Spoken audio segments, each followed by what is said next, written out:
उठ 85 2024 में चल गाड़ी। जय भीम, जय सम्राट अशोका, जय भारत, जय पेरियार, नमो बुद्धाय। साथियों, आप देख रहे हैं बहुजन पैगाम। मैं आर.एस. गौतम एडवोकेट आज देश के सभी सम्मानित नागरिकों को एक बहुत ही महत्वपूर्ण इन्फॉर्मेशन देने की कोशिश कर रहा हूं, जो कि आप सभी के लिए अति आवश्यक है। सम्मानित देशवासियों, आप देख रहे हैं कि पिछले 10 सालों से जब से इस देश में बीजेपी की हुकूमत आई, क्या क्या हुआ, देश के लोगों ने बर्दाश्त किया, देश आगे गया या पीछे जा रहा है, आप समझ सकते हैं।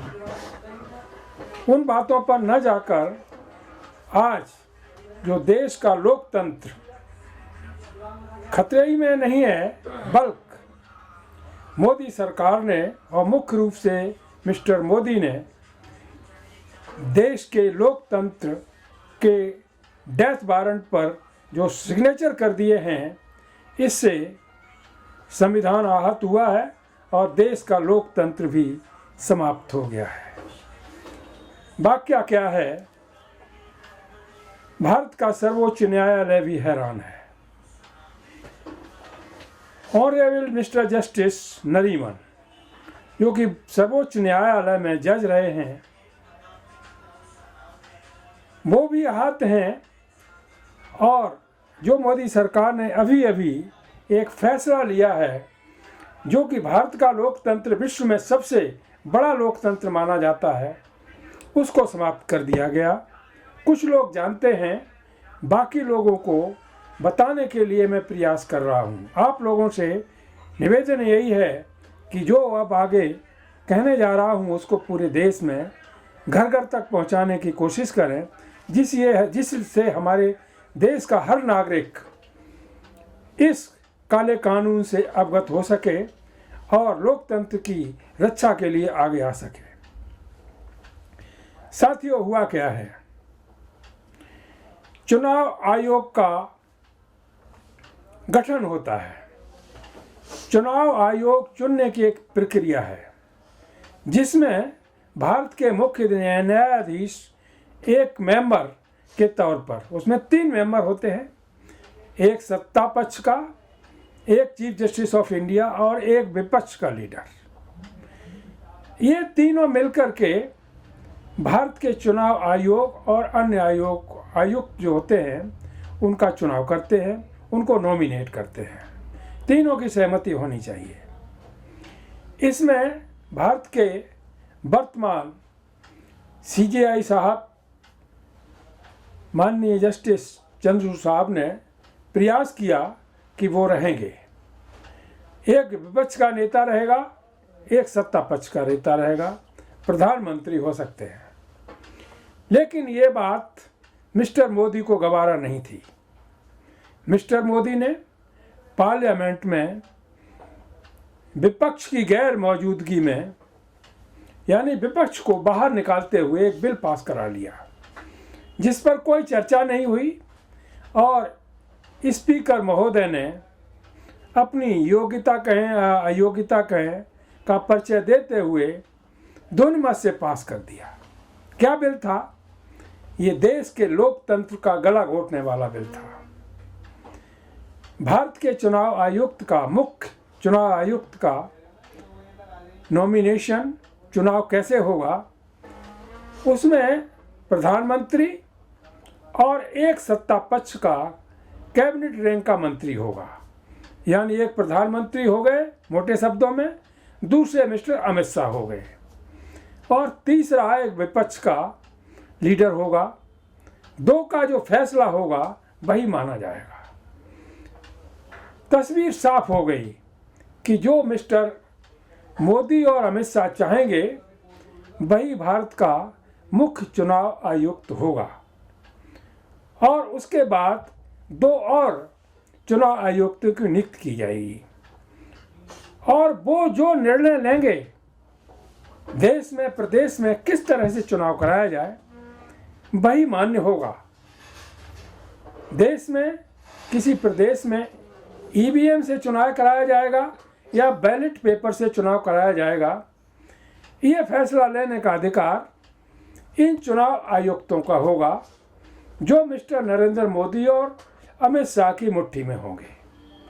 मजे की बात यह है कि उनके फैसले के विरुद्ध किसी हाई कोर्ट में या सुप्रीम कोर्ट में कोई याचिका दायर नहीं की जा सकती, यानी वो सर्वोच्च हो गए, न्यायपालिका से भी ऊपर हो गए, संविधान से भी ऊपर हो गए। जो फैसला चुनाव आयुक्त लेंगे वही मान्य होगा। बड़ी हैरत की बात है, आज देश का लोकतंत्र ही नहीं बल्कि संविधान को पूरी तरह से सेट असाइड कर दिया गया है। यानी भारत के सर्वोच्च न्यायालय जिसको इनहेरेंट ज्यूरिडिक्शन, इनहेरेंट पावर्स हैं जो भारत के संविधान ने दी हैं, उसको चैलेंज करते हुए मिस्टर मोदी और अमित शाह ने भारत के चुनाव आयुक्त को वो शक्तियां प्रदान कर दी, एक बिल पास करा करके जो शक्तियां भारत के सर्वोच्च न्यायालय से हटकर हैं, यानी सर्वोच्च न्यायालय उसमें कोई दखलंदाजी नहीं कर सकता। ये बात कहाँ तक जायज़ है और कहाँ तक बर्दाश्त करने लायक है। इस सब्जेक्ट को लेकर के पूर्व जस्टिस नरीमन साहब ने कमेंट किया है, बहुत अच्छा उन्होंने कहा है। कई वकीलों ने जो हमारे समकक्षी एडवोकेट्स हैं सुप्रीम कोर्ट में, हाई कोर्ट में और देश के विभिन्न भागों में, जो बहुत ही आहत हुए हैं इससे कि आज देश का लोकतंत्र खत्म हो गया और जो विपक्षी दल हैं शायद इस चीज़ को अभी तक समझ नहीं पाए। वो आपस में ही लड़ाई झगड़ा कर रहे हैं, आपस में ही लड़ रहे हैं और कोई प्रधानमंत्री बनने का ख्वाब सोच रहा है, कोई कितनी सीटें लाने का ख्वाब सोच रहा है। कितनी शर्मिंदगी की बात है। इस इशू पर देश के हर नागरिक को एक हो जाना चाहिए और नागरिक के साथ साथ जो विपक्षी दल हैं चुनाव तो बाद में करें, बल्कि इस इशू पर उनको एकजुट होकर के इस सरकार को ऐसा लेसन देने की कोशिश करनी चाहिए कि कोई भी सरकार इस तरह का कोई बिल पास करने की जरूरत न कर सके। साथियों, ये देश का दुर्भाग्य है। यदि ऐसा करने में, कानून तो बना ही दिया इन्होंने और उसको इम्प्लीमेंट करने में ये कामयाब हो गए, तो हमारे आपकी वोट की वैल्यू क्या होगी, देश के नागरिकों की वोट की वैल्यू क्या होगी। उनका वोट डालने का ना डालने का कोई मतलब नहीं रहेगा। आपने देखा, गौर करिए जरा, पिछले 10 साल से पार्लियामेंट का चुनाव हुआ। चुनाव होने के बाद पहले मोदी जी का कहना होता है अब की बार 300 पार। ये कहना नहीं है, ये चुनाव आयोग के लिए एक इंडिकेशन होता है कि अब की बार 300 पार करना है। जो जिलों में चुनाव के अधिकारी होते हैं, जिला मजिस्ट्रेट, एक IAS अफसर होता है, वो उस जिले का मालिक होता है, उसकी देख रेख में चुनाव होता है। सारा जिले का प्रशासन, पुलिस वगैरह उसके अधीन काम करते हैं। क्या कहते हैं इस देश के IAS लोग, आपने भी सुना होगा कि हमारी लॉटरी तो 5 साल में खुलती है। स्टेट में चुनाव हो वहाँ भी 5 साल में, केंद्र में हो 5 साल में। इसका मतलब आप समझ गए होंगे। वो किसके लिए काम करते हैं? जो उनको भारत का चुनाव आयोग निर्देश देता है वैसा ही वो काम करते हैं। उसको किसको जिताना है, किसको हराना है, वो करते हैं EVM के माध्यम से। तो हमारे आपकी वोट की वैल्यू क्या रही? वोट डालो चाहे मत डालो, सरकार मोदी की बन जाएगी। सबसे इम्पोर्टेंट बात आप देखिए, आपने देखा भी होगा, चुनाव जब डिक्लेयर होता है मोदी जी भारत में नहीं होते। विदेश में होते हैं और वहाँ से ईवीएम मशीनों में सेटिंग करवा करके जब चुनाव डिक्लेयर हो जाता है उसके बाद आते हैं। अभी भी जो 5 राज्यों में चुनाव हुआ उसमें भी आपने देखा, इससे पहले जो पार्लियामेंट का चुनाव हुआ था उसमें भी आपने देखा, चुनाव से पहले मोदी जी ने डिक्लेयर किया था अब की बार 300 पार, हो गया 300 पार। अब की 2024 में वो घोषणा कर चुके हैं अब की बार 400 पार। जिस दिन चुनाव डिक्लेयर होगा उससे 2-4 दिन पहले मोदी इंडिया में नहीं होंगे, बाहर होंगे। डिक्लेयर हो जाएगा, उसके बाद आएंगे, शपथ लेंगे और सारा देश देखता रह जाएगा। साथियों, ये हैरत की बात है। इससे बड़ा जो कम्युनिस्ट पार्टियां थीं अब तक कहती रहती थी इंकलाब जिंदाबाद, इंकलाब जिंदाबाद, उनका दफन हो गया है। मैं तो जब स्टूडेंट था उस समय ये कम्युनिस्ट लोग सड़कों पर उतरते थे और इंकलाब जिंदाबाद के नारे लगाया करते थे। आज उनके इंकलाब जिंदाबाद दफन हो चुके हैं, कहीं पर भी नहीं। दूसरा, जहाँ तक विपक्ष का सवाल है, जो विपक्षी पार्टियां हैं वो भी इंकलाब जिंदाबाद करने के लिए रोड पर नहीं आ रही हैं, अपनी अपनी गोट फिट कर रहे हैं, अपनी अपनी रोटियां सेक रहे हैं। क्या होगा देश के लोगों का? अब तो ऐसा माहौल बन गया है इस बिल के पास होने से कि हमारे और आपके यानी किसी देशवासी के वोट की कोई वैल्यू नहीं रही। मोदी ने ठान लिया है कोई वोट दे अथवा ना दे, सरकार बीजेपी की बनेगी, मत दीजिए वोट। चुनाव तो ईवीएम से होगा, ईवीएम से होगा तो सरकार किसकी बनेगी आप सोच सकते हैं। साथियों, इस पर ज़्यादा चर्चा करने की ज़रूरत नहीं है, एक इंडिकेशन देना था, दे दिया। सब लोगों के पास दिमाग है, एजुकेशन भी है। जो बहुजन समाज के लोग हैं वो आज नहीं तो कल इस बिल के तहत यह चुनाव होता है तो वहीं पहुंचा दिए जाएंगे जहां 50-100 साल पहले खड़े हुए थे। भारत के संविधान का कोई मतलब नहीं रह गया, लोकतंत्र का कोई मतलब नहीं रह गया, आपके वोट की कीमत का कोई मतलब नहीं रह गया और आप तमाशा देखते रहे, किसी को कुछ पता नहीं है, आपस में लड़ते रहे। इससे बड़ी हैरत की बात क्या होगी। साथियों, हमने अभी परसों एक वीडियो डाला था, पूरे देश भर में गया, लोगों ने अप्रिशिएट किया और कहा गौतम साहब कुछ कीजिए, नहीं तो हम सब बर्बाद हो जाएंगे, कुछ कीजिए, कुछ करने की ज़रूरत है। केवल वीडियो बनाने से काम नहीं चलेगा, कुछ करने की भी ज़रूरत है। साथियों, हम लोग जो समाज में काम कर रहे हैं, सामाजिक विचारक हैं, सोशल चिंतक हैं, एडवोकेट हैं, रिटायर्ड जजेज हैं और बहुत सारे लोग हैं, समाज सेवी लोग भी हैं, अपनी आवाज़ जो देश से संबंधित होती है अब तक पहुंचाते हैं। देश के हित में होता है वही आपके सामने रखने की कोशिश करते हैं। बहुत सारे, एक नहीं हजारों लोगों के व्यूज आए हैं परसों से अब तक। सबकी डिमांड यही है कुछ अब होना चाहिए। बहुत गंभीरता से सोचते हुए काफ़ी लोगों से राय लेने के पश्चात हम लोगों ने ये निष्कर्ष निकाला कि वास्तव में कुछ होना चाहिए। ये देश के आम जनता की आवाज़ है। साथियों, इस संबंध में एक छोटा सा प्रयास जो हम लोग करने जा रहे हैं आपकी नोटिस में ला रहा हूँ। आगामी 13 जनवरी 2024 एनसीआर क्षेत्र में गाजियाबाद में अशोका गार्डन में देश के बहुजन समाज के सामाजिक संगठनों को बुलाया गया है, उनके प्रतिनिधियों को बुलाया गया है और एक बहुत बड़ा सामाजिक संगठनों के प्रतिनिधियों का महासम्मेलन आयोजित करने का निश्चित किया गया है। 1 दिन का कार्यक्रम रहेगा, लोगों की इच्छा होगी तो 2 दिन का भी हो सकता है, कोई प्रॉब्लम नहीं होगी किसी तरह की।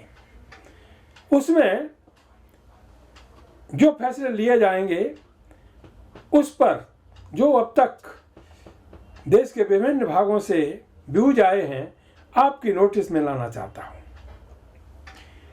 यदि सारे विपक्षी दल मिलकर के जो उन्होंने इंडिया गठबंधन बनाया हुआ है एक होकर के चुनाव लड़ते हैं तो हम सब सारे लोग मिलकर के जितने भी बहुजन समाज के संगठन है, सामाजिक संगठन है, चाहे वो बामसेफ है,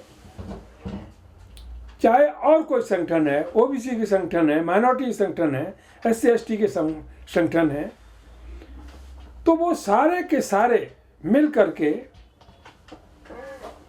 इंडिया गठबंधन को जिताने का काम करें। और ऐसा हुआ तो बीजेपी की सरकार कभी नहीं जीत सकती, कभी नहीं जीत सकती। सरकार आपकी बनेगी, यानी बहुजन समाज की सरकार बनेगी, इसमें कोई शक नहीं। लेकिन जैसा कि मिस्टर राम गोपाल यादव और अखिलेश यादव ने इंडिकेशन दिया है, शायद उनकी समझ में आ गया होगा कि वो इंडिकेशन गलत था। बहुत सारे यादव समाज के लोगों की तरफ से प्रतिक्रिया भी आई हुई है। ये भी आई हुई है, एक व्यक्ति नेता है पुराने बीएसपी के, उनका फ़ोन आया था, मैंने कि भैया ऐसा कैसे हो रहा। तो वो कहते हैं कि जब वो बीएसपी और सपा पिछला चुनाव लड़े थे पार्लियामेंट का, तो उसमें यादव जाति के लोगों ने सपा को वोट नहीं किया। उनका कहना था कि बीएसपी से गठबंधन क्यों किया। ये गलत बात है, इससे मैं सहमत नहीं। आज देश का यादव समाज पढ़ लिख गया है, समझदार भी है। आप देख लीजिए, अचल सिद्धार्थ यादव लखनऊ से कितना बड़ा काम कर रहे हैं, यादव कम्युनिटी को बिलोंग करते हैं, कितना अप्रिशिएट किया जाए। वो इतना सच्चाई देश के सामने रख रहे हैं जितनी कि शायद ही अब तक किसी ने रखी हो। ललन सिंह यादव के बारे में, पेरियार के बारे में, बाबा साहब अम्बेडकर के बारे में, महापुरुषों को लेकर के वो कितनी, जो अब तक अंधविश्वास था, पाखंडवाद था, उसको दूर करने के लिए और पूरे के पूरे बहुजन समाज को अम्बेडकर की विचारधारा से जोड़ने का प्रयास कर रहे हैं। ऐसे लोगों को सैल्यूट किया जाना चाहिए। लक्ष्मण यादव, उनकी नौकरी भी चली गई, उन्होंने एक एग्जाम्पल समाज में क्रिएट किया, क्या जो कि मैं समझता हूँ सेफई का हमारा यादव समाज का राज परिवार है, वो काम नहीं कर सका जो लक्ष्मण यादव ने कर दिया। उन्होंने अपनी खुद की शादी एक शेड्यूल कास्ट की लड़की से की, वो भी दिल्ली यूनिवर्सिटी में प्रोफेसर है। ये उदाहरण है, ऐसा सेफई का यादव राज परिवार है। शायद समाज के सामने ऐसा कोई भी प्रमाण नहीं दे पाया, ना ऐसा उदाहरण दे पाया, और आगे भी दे पाएगा कि नहीं दे पाएगा कहा नहीं जा सकता। साथियों, इसके साथ साथ शूद्र शिवशंकर सिंह यादव बॉम्बे से हैं, रात दिन कोशिश करते हैं, पूरे देश में घूमते हैं बहुजनों को जगाने के लिए और अंधविश्वास पाखंडवाद को दूर करने की बात करते हैं। पूरा समय उनका इसी में बीतता है। इसके साथ साथ अन्य बहुत सारे लोग हैं, प्रोफेसर रतन लाल हैं, दिलीप मंडल साहब हैं, अन्य यूनिवर्सिटियों के बहुत सारे SC/ST OBC के प्रोफेसर्स हैं जो रात दिन मेहनत करते हैं। तो कोई भी, जहाँ तक मेरा विश्वास है, उत्तर प्रदेश में यादव समाज का कोई भी व्यक्ति ये नहीं कह सकता कि सपा और गठबा का गठबंधन नहीं होना चाहिए। ये जिस व्यक्ति ने बात बनाई है वो 100% गलत है और उससे हम सहमत नहीं हैं, और पूरा बहुजन समाज इस बात से सहमत नहीं हो सकता। सभी लोगों को ये प्रयास करना चाहिए। हाँ, एक आध व्यक्ति के बारे में कुछ ऐसी बात है तो उसको सेट असाइड कर देना चाहिए। एक बड़े ऑब्जेक्ट को पाने के लिए छोटी छोटी बातों को, छोटे छोटे यूगोज को सेट असाइड करना पड़ता है। साथियों, साथ साथ इसके ये सरकार की मंशा क्या है। अभी उन्होंने IPC में, CRPC में, एविडेंस एक्ट में कई कानून बना दिए गए हैं। असर क्या होगा अभी तो उस पर ना हम कुछ कह सकते हैं ना आप कुछ कह सकते हैं। जब वो इम्प्लीमेंटेशन होगी तब उसका असर दिखाई देगा। अच्छा होगा, गलत होगा, तो ये उस समय के लिए छोड़ता हूँ। केवल आपको एक इन्फॉर्मेशन देनी है कि इस तरह के इन्होंने आईपीसी में, सीआरपीसी में और एविडेंस एक्ट में जो 3 कानून बनाए हैं उनके बारे में चर्चा मैं बाद में करूंगा। आज केवल इतना ही बताना चाहता हूं। साथियों, अब आती है बात जहां पर कांग्रेस की सरकार है, बीजेपी की सरकार है। क्या हो रहा है? छत्तीसगढ़ में बीजेपी की सरकार है, वहां आदिवासी व्यक्ति को मुख्यमंत्री बना दिया गया है। मिस्टर अडानी को वहां पर कोयला खदान के लिए बहुत कई हेक्टेयर जमीन दे दी गई है, जहां पर जंगल थे, इतना घने जंगल थे, उनकी पेड़ कटाई का काम बड़ी तेजी से हो रहा है। सारे जंगल को वीरान किया जा रहा है। एक तरफ तो सरकार का नियम है, पेड़ नहीं काट सकते। कोई गरीब आदमी पेड़ काट दे तो वहाँ फॉरेस्ट का आदमी पहुँच जाएगा, उसको अंदर बंद कर देगा, पेड़ भी ले जाएगा, पैसे भी ले, जेल भी कर देगा। यहाँ हजारों लाखों की संख्या में पेड़ की कटाई हो रही है। काहे बात के लिए? अडानी खुश करने के लिए। वहाँ अडानी की कोयला खदान बनेगी और वहाँ का आदिवासी मुख्यमंत्री और आदिवासी भारत का महामहिम राष्ट्रपति चुप हैं, शांत हैं, कोई आवाज उनके मुंह से नहीं निकलती। उधर मध्य प्रदेश में ओबीसी समाज का यानी यादव कम्युनिटी का एक मुख्यमंत्री बना दिया गया है। काहे के लिए? ओबीसी समाज पर जितना दमन चक्र चलाया जाए उसको वो चलाएगा, क्योंकि वो आरएसएस का बंदा है। दूसरे, अखिलेश को कमजोर करने के लिए यानी सपा को कमजोर करने के लिए उसको लाया गया है।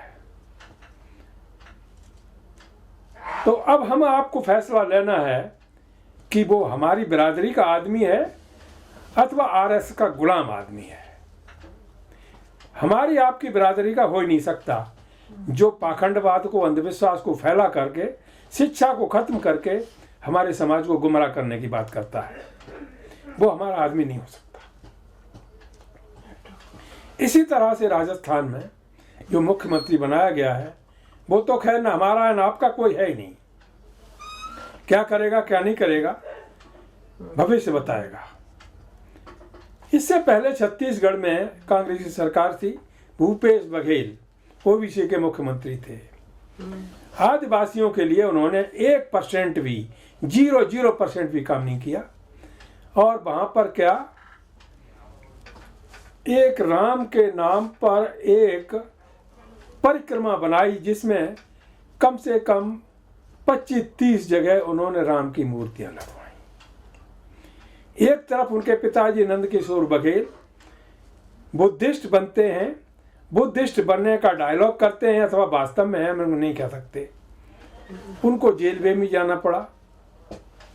दूसरी तरफ उनका लड़का भूपेश बघेल बुद्ध के नाम पे काम कर रहा है, पाखंडवाद के नाम पे काम किया, सब सामने आ गया, चुनाव भी हार गया।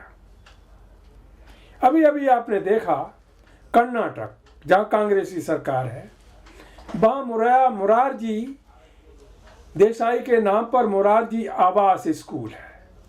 उस स्कूल में जो शेड्यूल कास्ट के बच्चे थे, वहाँ के प्रिंसिपल ने और वहाँ की लेडीज, उनको लेडीज है लेकिन क्या संज्ञा दी जाए मेरे पास वो शब्द नहीं है, क्योंकि उनके लिए कुछ शब्द निकल गया तो ये लोग बुरा मानेंगे।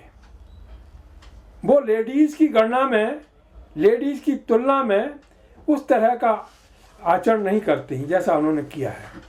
शेड्यूल कास्ट के बच्चों को चुन चुन करके स्कूल से बुलाया जाता है, सफाई कराई जाती है, सफाई नहीं कराई जाती है, उनसे जो गंदी नालियां हैं जिसमें टट्टी पेशाब करते हैं, टॉयलेट साफ कराए जाते हैं।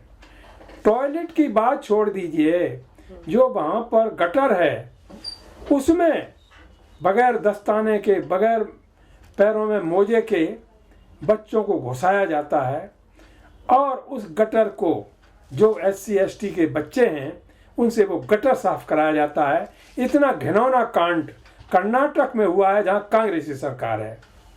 क्या सोनिया जी को, राहुल गांधी को, प्रियंका जी को और वहाँ के मुख्यमंत्री को ये बातें समझ में नहीं आती, दिखाई नहीं देती? जब ये बात सोशल मीडिया के माध्यम से बाहर आई, वहाँ का प्रिंसिपल के खिलाफ FIR होती है, गिरफ्तार किया जाता है और वहाँ की जो टीचर्स हैं उनको आप क्या संज्ञा देंगे? ये क्या पढ़ाती होंगी हैं? कितनी गंदी फैमिली की औलाद है ये, जो वहाँ देख रही है रखवाली कर, बच्चों को देख रही है वो गटर साफ कर रहा है और खड़ी हुई है वहाँ पर हैं। कितनी घिनौना काम हुआ है। और वहाँ पर 3 टीचर हैं, किस कम्युनिटी के हम नहीं कह सकते, लेकिन किसी की भी हों, लेकिन वो टीचर कहलाने लायक नहीं है। उन्होंने इतना शर्मनाक काम किया है कि उनको तुरंत नौकरी से सस्पेंड करना चाहिए, बल्कि जेल में भेजना चाहिए। ये कर्नाटक की घटना है। इसके साथ साथ अभी आपने देखा उत्तर प्रदेश में, जहां अमित शाह जी आए थे कुछ दिन पहले, कहते थे यहाँ तो इतना बढ़िया शासन है कि रात के 12 बजे कोई लेडी सोना पहन के चली जाए तो भी उसे कोई नहीं छेड़ सकता। क्या हुआ? वहाँ पर एक गांव है कानपुर के पास में, तो वहाँ पर बुद्ध कथा हो रही थी, शिव कास्ट के लोग करवा रहे थे। और बुद्ध कथा के दौरान वो 3 दिन चली, 4 दिन चली, वहाँ के मनवादी ब्राह्मण समाज के लोगों ने आकर के उत्पात मचाया। टेंट वगैरह जो लगा हुआ तोड़ दिया, कुर्सियाँ तोड़ के फेंक दी, मारपीट हुई, बाद में मुकदमा भी दर्ज हुआ। वो अलग बात है, होना ही था। लेकिन इनकी मानसिकता कितनी बदली है आप पता लगाइए। 75 साल हो गए देश को आज़ाद हुए, संविधान भी है, IPC, CRPC, बहुत सारे कानून है, SC/SC एक्ट भी बन गया। लेकिन मानसिकता तो वैसी बनी हुई है। अब भी मानसिकता में कोई जरा भी फेरबदल नहीं आया। ऐसी स्थिति में अब सब लोगों को जरा भी यदि शर्म लिहाज रह गई है और स्वाभिमान की बात दिमाग में रह गई है तो बाहर आना चाहिए निकल करके, और देश की, समाज की, संविधान की, अपने संवैधानिक अधिकारों की रक्षा के लिए एक होकर के इंकलाब करने का वक्त आ गया है। वरना कहीं के भी नहीं रहोगे। जो आज हम आप लोगों को आगाह कर रहे हैं, हो सकता है कल हमारे खिलाफ भी कोई एक्शन हो जाए, तब आपको कौन बताने के लिए आएगा? और हम अकेले नहीं हैं, इस तरह के बहुत सारे लोग हैं। पहले तो आपके पास कोई मीडिया नहीं है, ना प्रिंट मीडिया है, ना इलेक्ट्रॉनिक मीडिया है। जो सोशल मीडिया के माध्यम से आप तक आवाज़ पहुंचाई जाती है, हम लोग जानते हैं कि कितनी मेहनत से तैयार करते हैं, कैसे पहुंचाते हैं। क्योंकि कोई भी सरकार या कोई भी पार्टी हमको कोई एक धेले का आज तक फंड नहीं देती, न दिया है। साथियों, इस संबंध में मैं आपसे एक गुजारिश करना चाहूँगा कि बहुजन पैगाम को यदि आपको घर घर तक पहुँचाना है, बहुजनों को इस देश का शासक बनाना है, तो बहुजन पैगाम की आवाज़ को हर घर तक पहुँचाना होगा। और ऐसा करने के लिए बहुजन पैगाम को फाइनेंशियल तौर पर आपको प्रमोट भी करना होगा, क्योंकि आपकी जिम्मेदारी है। और आप जब प्रमोट करेंगे तो उतनी साहस जुटा करके हम वो सब चीज़ें आपको आप तक पहुंचाने की कोशिश करेंगे जिनकी ज़रूरत है, जिससे बहुजन जो आज भी सो रहा है कल उठ खड़ा होगा, और उठ खड़ा हुआ तो हम सब की आवाज़ को बुलंद करने के लिए और देश का हुक्मरान बनने के लिए वो आगे आएगा। साथियों, इस संबंध में जो लोग इंटरेस्टेड हैं, चाहते हैं कि बहुजन पैगाम को कुछ मदद किया जाए, उसके लिए बहुजन पैगाम का एक अकाउंट नंबर भी है और उसका बार कोड भी बना हुआ है, वो आपकी सेवा में भेजा जाएगा। और आपसे गुजारिश है कि जो भी तन मन धन से आप सहयोग कर सकते हैं, तो ये बहुजन पैगाम केवल यूट्यूब चैनल नहीं है, बल्कि पूरे देश के बहुजनों की आवाज़ है, बहुजनों की एक शक्ति है जो देश के लोगों को आगे बढ़ाने का काम कर रही है। साथियों, आज इतना ही। कल फिर मिलेंगे किसी नए सब्जेक्ट को लेकर के। मैं समझता हूं कि आप लोग मेरे कहने का उद्देश्य, मेरी बातों का मतलब समझ गए होंगे और पूरे देश में इस आवाज़ को पहुंचाने की कोशिश करेंगे। इसे लाइक करें, सब्सक्राइब करें, शेयर करें और हर घर तक पहुंचाने की कोशिश करें। इन्हीं शब्दों के साथ जय भीम, जय भारत, नमो बुद्धाय, जय संविधान।